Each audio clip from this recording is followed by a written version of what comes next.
बिस्मिल्लाहिर्रहमानिर्रहीम। अस्सलाम वालेकुम नाज़रीन, मैं इमरान खान। अभी जब आप ये वीलॉग सुन रहे हैं थोड़ी देर के बाद, अगर आपने इसको जल्दी सुना है तो जब मैं वीलॉग कर रहा हूँ तो इमरान खान साहब लगभग 10 बजे के करीब सुबह वो पेश होने जा रहे हैं इंसदाद दहशतगर्दी की अदालत में।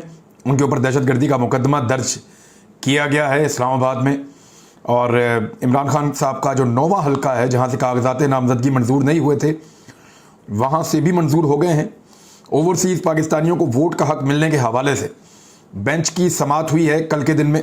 ये बहुत इंपॉर्टेंट केस है, इस पे हम बात करेंगे। 2022 और 23 में दुनिया में जो ह्यूमन राइट्स के बड़े बड़े इश्यूज आ रहे हैं उनमें पाकिस्तान भी उन ममालिक की फहरत में शामिल है जहाँ पे बड़े सीरियस इश्यूज हैं।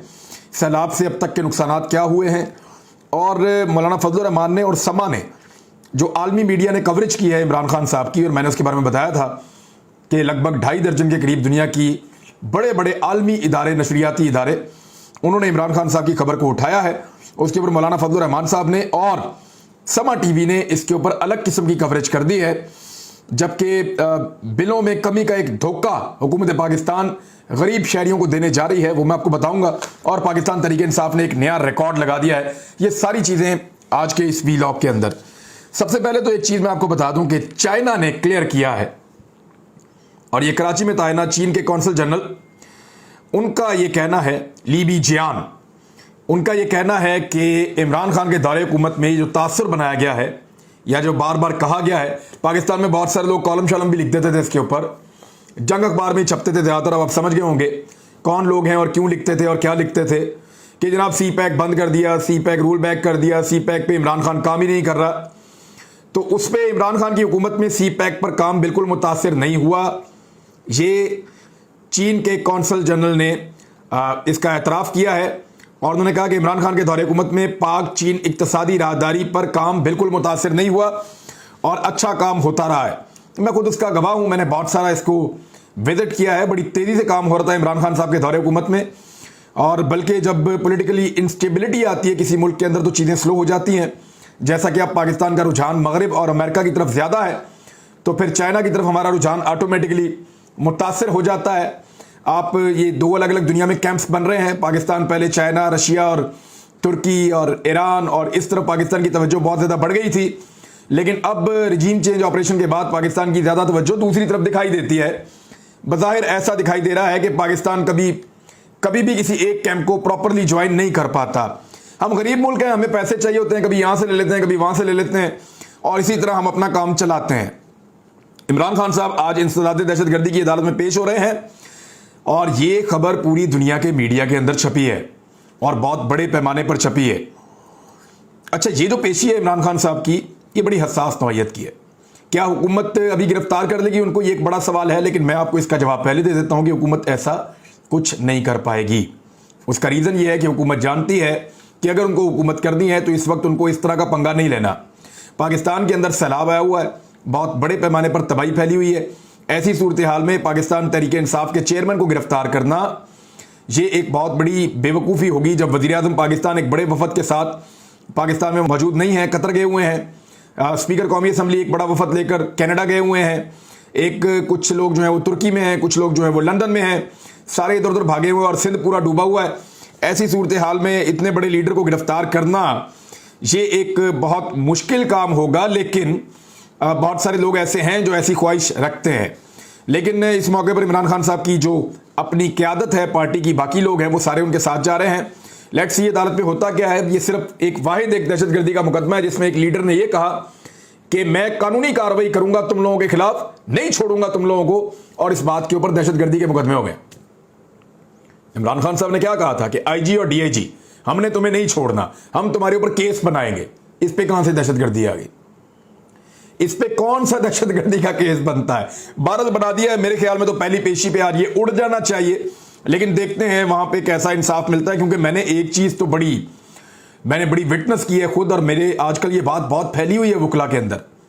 हर कोई इसके ऊपर बात कर रहा है, हर कोई शाबाश दे रहा है, हर कोई सताइश कर रहा है, हर कोई आवाज उठा रहा है, और वो ये कह रहा है कि लोअर जुडिशरी ने कमाल कर दिया है। लोअर जुडिशरी प्रेशर नहीं ले रही। लोअर जुडिशरी के ऊपर जितना मर्जी प्रेशर डालो, हमारी जो लोअर जुडिशरी है वो ना सिर्फ बदतरीन प्रेशर के अंदर बेहतरीन परफॉर्म कर रही है, बदतरीन हालात के अंदर बेहतरीन परफॉर्म कर रही है, बल्कि वो आगे बढ़ के बड़े अच्छे तरीके से अपनी फहम के मुताबिक हक के साथ इंसाफ पर मबनी फैसले दे रहे हैं। ये बड़ी एक कामयाब चीज है और ये उम्मीद की एक किरण होती है हमेशा। और इसी तरह अगर पाकिस्तान की जुडिशरी काम करती रहे तो पाकिस्तान को कोई आगे बढ़ने से नहीं रोक सकता। अच्छा, अब इमरान खान साहब के 9 में से एक हलका था जहां पे कागजात नामजदगी मंजूर नहीं हुए थे, और वो था फैसलाबाद का। उस पर हमने आपको पहले खबर दी थी कि वो मंजूर हो जाएंगे, क्योंकि बाकी 8 में हो गए हैं। तो लिहाजा जब अपील के अंदर गए तो वहां से इमरान खान साहब के मंजूर हो गए हैं कागजात नामजदगी, और अब 9 के 9 हलकों से इमरान खान साहब 25 सितंबर को इलेक्शन लड़ेंगे, अगर इलेक्शन हुए तो। मैं आपको फिर बता रहा हूं कि क्योंकि कुछ ऐसी चीजें चल रही हैं कि सितंबर के पहले 15 दिनों के अंदर शायद आम इंतखाबात की तरफ पाकिस्तान को भिजवा दिया जाए, और नवंबर में या दिसंबर में पाकिस्तान में आम इंतखाबात हो जाएं, तो उससे पहले पहले जो है वो इमरान खान साहब अगर तो ये इलेक्शन अनाउंस हो जाते हैं तो फिर तो ये 9 हलकों के इलेक्शन नहीं होंगे। लेकिन अगर इलेक्शन अनाउंस नहीं होते तो फिर इन 9 हलकों से इमरान खान साहब इलेक्शन लड़ेंगे, और अगर वो इन 9 हलकों को जीत गए तो एक नया मोमेंटम बन जाएगा, एक नई मिसाल बन जाएगी। अभी हाल ही में उन्होंने कराची में 13 जमातों को अकेले ने शिकस्त दी है और एक आम वर्कर के जरिए से दी है। तो ये मुश्किलात बहुत बढ़ने वाली हैं वफाकी हुकूमत के लिए और इमरान खान साहब के मुखालिफ पीडीएम के पूरे इत्तेहाद के लिए। ओवरसीज पाकिस्तानियों को अगर वोट का हक मिलता है हालिया इंतखाबात में, तो ये एक बहुत बड़ी खबर होगी, बहुत बड़ी खबर होगी। उसका एक रीजन है, देखें ओवरसीज पाकिस्तानी लगभग 90 लाख पाकिस्तानी है और ये ज़्यादातर वोट डालना चाहते हैं। अगर इनको वोट डालने का हक मिल गया तो ये ज़्यादातर लोग पाकिस्तान तरीके इंसाफ को वोट डालेंगे, ये सब जानते हैं। और इसीलिए पीडीएम की जमातें और इलेक्शन कमीशन नहीं चाहता कि समंदर पार पाकिस्तानियों को वोट का हक मिले। जस्टिस एजाजुल एहसन साहब ने फरमाया कि समंदर पार पाकिस्तानियों के वोट का हक ख़त्म करना दुरुस्त नहीं है। ये इमरान खान साहब की जमात ने एक अपील कर रखी है और 2 रुकनी बेंच है। जस्टिस एजाजुल एहसन साहब की ज़ेरे सरबराही ये बेंच काम कर रहा है और इसमें समंदर पार पाकिस्तानियों के वोट का हक ख़त्म करने की दरखास्तों पर समाअत की जा रही है, और ये इमरान खान साहब की दरखास्त है। शेख रशीद अहमद इसमें पेश हुए थे और जस्टिस एजाजुल एहसन साहब ने रिमार्क्स में कहा कि धांधली तो यहाँ भी पाकिस्तान में इंतखाबात में होती है, तो धांधली रोकने के लिए आप इख्तियारात इस्तेमाल क्यों नहीं करते इलेक्शन कमीशन ऑफ पाकिस्तान। धांधली रोकने के लिए इलेक्शन कमीशन के इकदाम का अदालती जायजा लिया जा सकता है। इलेक्शन कमीशन के खदशात को दूर किया जाना ज़रूरी है, मगर खदशात दूर करने की बजाय ओवरसीज पाकिस्तानियों के वोट का हक ख़त्म करना दुरुस्त नहीं है। सुप्रीम कोर्ट ओवरसीज पाकिस्तानियों के वोट के हक से मुतालिक कई फैसले पहले ही दे चुकी है। अदालत ने इमरान खान की दरखास्त को रजिस्टर्ड करने का हुक्म देते हुए कहा कि बज़ाहिर ये बुनियादी आईनी हुकूक और अवामी मफाद का मामला है। अच्छा, जस्टिस मज़ाहिर नकवी साहब भी हैं इसमें, और उन्होंने पूछा कि क्या मौजूदा असम्बली बुनियादी हुकूक के हवाले से तरमीम करने की मजाज है। असम्बली में इस वक्त अरकान की तादाद बहुत कम है। देखो, तो 2/3 अक्सरियत के साथ ये आइन में तरमीम हो सकती है, वहाँ पे तादाद तो बहुत कम है, और ये बुनियादी इंसानी हुकूक का मामला है, यानी बुनियादी हक है आपका जब आप वोट डालते हैं। तो ये बड़ा एक टेक्निकल क्वेश्चन है जो अदालत ने उठाया वहाँ पे। जस्टिस एजाजुल एहसन ने कहा कि ओवरसीज पाकिस्तानियों के जरिए मुल्क में ज़र मुबादला आ रहा है, यानी सादी बात यह है कि मालियाती इदारों और दोस्त ममालिक से 1-1 अरब डॉलर मांगे जा रहे हैं। उधर ओवरसीज पाकिस्तानी सालाना 30 अरब डॉलर भेजते हैं, लेकिन उन्हें कहा गया कि आप वोट नहीं दे सकते, अगर वोट डालना है तो टिकट लेकर पाकिस्तान आओ। वैसे ये तो बड़ी ज्यादती है जो उनके साथ ये वाली हुकूमत कर रही थी, इंपोर्टेड हुकूमत, लेकिन अदालत ने उम्मीद दिलाई है अगर ओवरसीज पाकिस्तानियों को वोट का हक मिल गया तो फिर वो जो आप कह रहे हैं ना इमरान खान साहब कोई 2/3 अक्सरियत से आएंगे, तो फिर वो 80% से भी ज़्यादा वोट लेकर आएंगे, क्योंकि ओवरसीज पाकिस्तानी कभी भी किसी और को वोट नहीं डालेंगे, वो सिर्फ इमरान खान को वोट डालेंगे। अच्छा जी, मौलाना फजलुर रहमान ने क्या किया और समा टीवी ने क्या किया। इमरान खान साहब को जो कवरेज मिली है, एक तो ये पहली दफ़ा नहीं मिली उनको आलमी मीडिया में। इमरान खान साहब कुछ भी करते हैं आलमी मीडिया की जीनत बन जाते हैं। उन्होंने अक़वाम मुत्तहिदा में जब स्पीच की तो दुनिया के लगभग 3-4 दर्जन बड़े बड़े जरीदों ने उसको लिखा, उस वक्त भी लिखा था। उन्होंने जब OIC की तब भी सबने लिखा था। जिस दिन इमरान खान साहब को ओहदे से हटाया गया उस दिन भी दर्जनों अखबारात आलमी वो लिख रहे थे इसके बारे में, और इमरान खान को जब वज़ीर आज़म पाकिस्तान का ओहदा मिला तब भी सबने लिखा था। इमरान खान का जो बैनुल अक़वामी सतह पे कद है वो बहुत बड़ा है, उनके हर बयान को बहुत ज़्यादा अहमियत दी जाती है। तो उनके ऊपर जब मुकदमा हुआ और जब दहशत गर्दी का मुकदमा हुआ اور یہ وہ آدمی ہے جس نے پوری دنیا میں لوگوں کو جا کر بتایا کہ اسلام یا مسلمان دہشت گرد نہیں ہے. اس کے اپنے اوپر دہشت گردی کا مقدمہ اسلام آباد میں دے دیا گیا صرف یہ کہنے کے اوپر کہ میں قانونی کارروائی کروں گا. اب ایسے بندے کے لیے کوریج ہوئی ہے, عالمی سطح کے اوپر ہوئی ہے. فضل الرحمان صاحب یہ کہہ رہے ہیں کہ عمران خان کو اس مرتبہ یہ کوریج اس لیے ملی ہے کہ ملعون سلمان رشدی کے اوپر جو حملہ ہوا ہے اس کی عمران خان صاحب نے مذمت کی ہے. اب معاملہ یہ ہے کہ عمران خان صاحب تو اس کو ڈینائی کر چکے ہیں اور انہوں نے کہا جی میں نے مذمت نہیں کی, میں نے کچھ اور کہا تھا, میرا بیان سیاق و سباق سے ہٹا کر ڈالا گیا ہے. اور پھر انہوں نے سلمان رشدی کے بارے میں اپنے اصل موقف کو بیان بھی کیا. یہ عمران خان صاحب نے کلیئر کر دیا ہے. لیکن فضل الرحمان صاحب مذہب کو بیچنے کا کوئی موقع عمران خان کے خلاف ضائع نہیں ہونے دیتے. وہ ہمیشہ اس طرح کے ہر موقع سے فائدہ اٹھانے کی کوشش کرتے ہیں. آپ غور کریں, یہی فضل الرحمان کبھی نہیں بولے جب توہین رسالت کا جو قانون ہے اس کے اندر تبدیلی کی جا رہی تھی, ناموس رسالت کا جو ایک قانون بنایا ہوا پاکستان میں, جب اس کے اندر ایک ترمیم کی جا رہی تھی تو نواز شریف صاحب کا دور تھا. اس وقت فضل الرحمان صاحب ایک لفظ نہیں بولے, اور جب فضل الرحمان صاحب سے بار بار سوالات کیے گئے تو فضل الرحمان صاحب نے اس کا جواب دینے سے انکار کر دیا. پھر آپ کو یاد ہوگا جب ممتاز قادری کو پھانسی ہوئی تھی نواز شریف صاحب کے دور حکومت میں, تب فضل الرحمان صاحب بالکل نہیں بولے تھے, اقتدار کا حصہ تھے اور ان کے ساتھ بیٹھے رہے تو انہوں نے کچھ بھی نہیں کہا تھا. ابھی حال ہی میں ان کے بیٹے نے ایک رقص و سرور کی محفل جو ہے وہ اٹینڈ کی ہے وفاقی حکومت کے ساتھ مل کر اسلام آباد میں, اس کے اوپر بھی فضل الرحمان صاحب کچھ بھی نہیں بولے. تو یہ فضل الرحمان صاحب کا جو دین ہے وہ صرف تب جاگتا ہے جب کوئی مخالف کے اوپر کوئی ایلیگیشن لگانا ہو. فضل الرحمان صاحب مذہب کو ہمیشہ سیاست کے لیے استعمال کرتے چلے آئے ہیں اور آج بھی ایسے ہی کر رہے ہیں. وہ ہمیشہ مذہب کو سیاست کے لیے استعمال کرتے ہیں, اپنی سیاست کو کبھی مذہب کے فائدے کے لیے استعمال نہیں کرتے. یہ آپ یاد رکھیے گا. مولانا فضل الرحمان نے ہمیشہ مذہب کا لبادہ اوڑھ کے سیاست کی ہے, کبھی یہ نہیں کی کہ اپنی سیاست سے مذہب کو کوئی فائدہ دیا ہو, ایسا وہ کر نہیں پائے. بلکہ ہمیشہ انہوں نے فائدہ اٹھانے کی کوشش کی, کبھی اس کو یہودیوں کا ایجنٹ کہہ دیا, کبھی اس کو وہ کہہ دیا, کبھی اس کو وہ کہہ دیا. خاص طور پہ عمران خان کے اوپر یہ اٹیک کرتے ہیں. عمران خان وہ واحد آدمی ہے جس نے اسلامو فوبیا کے خلاف آواز اٹھائی وزیر اعظم ہوتے ہوئے, ناموس رسالت صلی اللہ علیہ وآلہ وسلم کے حق میں آواز اٹھائی, رحمت للعالمین اتھارٹی بنائی, دینی تعلیم کو اسکولوں کالجوں میں لازمی قرار دیا. یہ وہ آدمی ہے جس نے ہر جگہ پہ ریاست مدینہ کی بات کی, اور اس آدمی کے اوپر میرے خیال میں ایسا نہیں کرنا چاہیے فضل الرحمان صاحب کو, اور یہ ایک زیادتی ہے جو وہ لگاتار کرتے ہیں. سما ٹی وی کیونکہ علیم خان کا ہے تو علیم خان صاحب کی جو پرابلم ہے وہ سما ٹی وی میں آپ کو بار بار جھلک نظر آتی ہے. علیم خان صاحب کو لگتا تھا کہ عمران خان کو چھوڑنے کے بعد وہ اس کو تباہ و برباد کر دیں گے, لیکن علیم خان صاحب نے عمران خان کا ایک بال بھی نہیں اکھاڑ سکے, تھوڑی سی تکلیف بھی نہیں دے سکے, بلکہ جو مدعے علیم خان صاحب نے کھڑے کیے تھے وہ الٹے ہو گئے.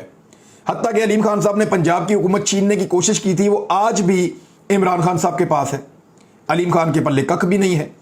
تو علیم خان صاحب جو ہیں وہ اب ان کا ٹی وی یہ بدلے لیتا ہے. وہ یہ کہہ رہا ہے کہ کیونکہ عمران خان صاحب امریکہ کے مخالف اپنے آپ کو کہتے ہیں تو دیکھیں امریکن اور مغربی میڈیا عمران خان کے حق میں لکھ رہا ہے.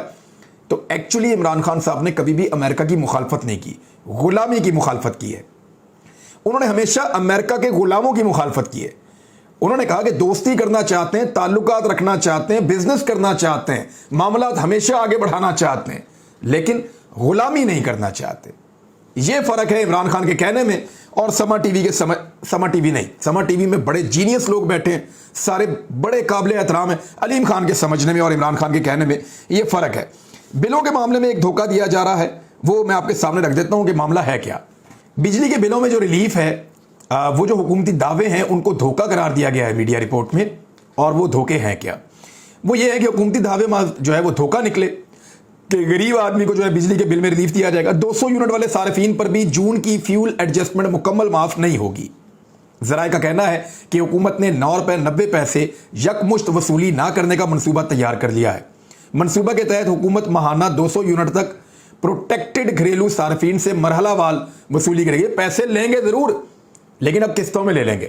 غریب کو جو بل پڑ گیا وہ پڑ گیا, وہ اب نہیں جاتا کہیں, اس کو قسطوں میں طریقے سے وصول کر لیں گے, نکلوائیں گے غریب سے ہی. غریب کی جیب سے یہ بل نکلے گا, آج نہیں نکلے گا تو کل نکلے گا. اور اگر یہ تھوڑا بہت پیسہ کم بھی کریں گے تو تب بھی لوگ کیسے بل ادا کریں گے؟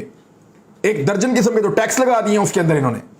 تو بجلی جتنی مہنگی اس دور میں ہے, پاکستان کی تاریخ میں کبھی اتنی مہنگی بجلی کبھی نہیں تھی. اور میرے خیال میں تو پاکستان اس وقت دنیا میں سب سے مہنگی بجلی بیچ رہا ہے.